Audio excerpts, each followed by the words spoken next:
The North Atlantic was unforgiving. Waves towered like mountains, and the wind tore through the decks of the Royal Navy escort ships, rattling metal and chilling every sailor to the bone. It was 1942, the height of World War II's Battle of the Atlantic. German U-boats prowled the waters like predators, ready to strike the Allied convoys carrying supplies, weapons, and soldiers. Every night, Allied sailors knew that a single mistake could mean death. But inside one small galley on the HMS Drake, a tired, grease-stained cook was about to change the rules of war. His name was Thomas Rennick. He had no military rank, no tactical experience, just a keen eye and a stubborn mind. He spent most of his days stirring pots, chopping vegetables, and keeping the crew fed. But tonight, he wasn't thinking about soup. He was listening. From the galley doorway, Rennick could hear the officers arguing on the bridge. The convoy had lost 2 ships in the last week. Every patrol report ended the same way. U-boat detected, convoy attacked, casualties incurred. The pattern was clear, yet no one could explain how the enemy found them so reliably. Rennick's mind raced. What if it's not just sonar? He whispered to himself. What if it's something we can't see? Later that night, Rennick went up on deck. The Atlantic was alive with shadows. Waves breaking against the hull, fog swirling in the moonlight.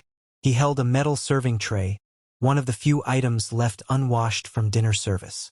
As the moonlight glinted off the tray, reflecting in a sharp, almost blinding beam, an idea hit him like a thunderbolt.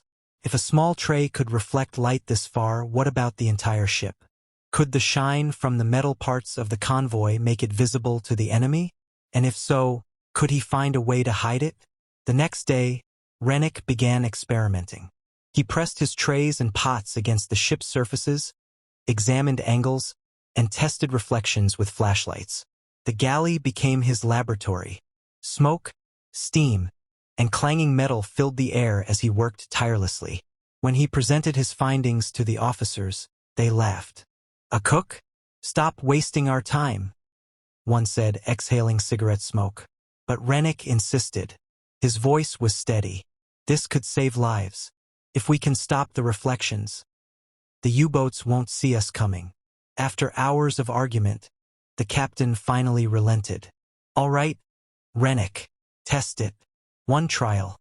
If it fails, it's your responsibility." Rennick's heart raced. He wasn't just cooking tonight, he was inventing. The crew worked under his direction, covering shiny surfaces with canvas and rope, padding metal edges, and improvising makeshift shields. Potato sacks stuffed in corners muffled clanging sounds. Every detail mattered. By the next night, the convoy was ready for its test.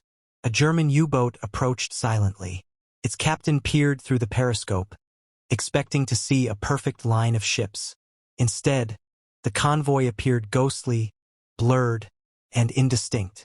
No shine, no reflection, no trail of light for the enemy to follow.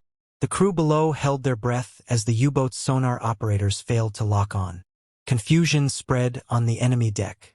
Meanwhile, Rennick watched quietly from the shadows, his heart pounding. It worked. His idea had made the entire convoy almost invisible to the enemy.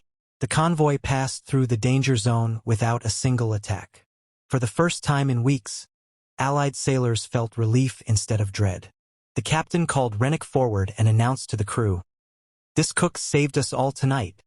In London, news of Rennick's innovation reached the Admiralty. Scientists and naval strategists studied his methods, adapting them for larger fleets. Overnight, a simple cook became an unsung hero of naval warfare. His anti-reflection shields were deployed on dozens of ships, changing the dynamics of the Atlantic War. U-boats lost their advantage, and countless lives were spared.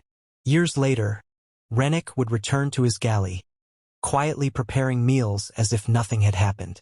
There were no medals, no fanfare, just the knowledge that a small idea, combined with observation and courage, had altered the course of the war. His story remained largely unknown, yet every successful convoy owed him a debt. The Atlantic waves continued their eternal dance. Ships still crossed the dangerous waters, but now, a single cook's genius moved silently behind them, shielding lives and changing history. The legend of Thomas Rennick was simple.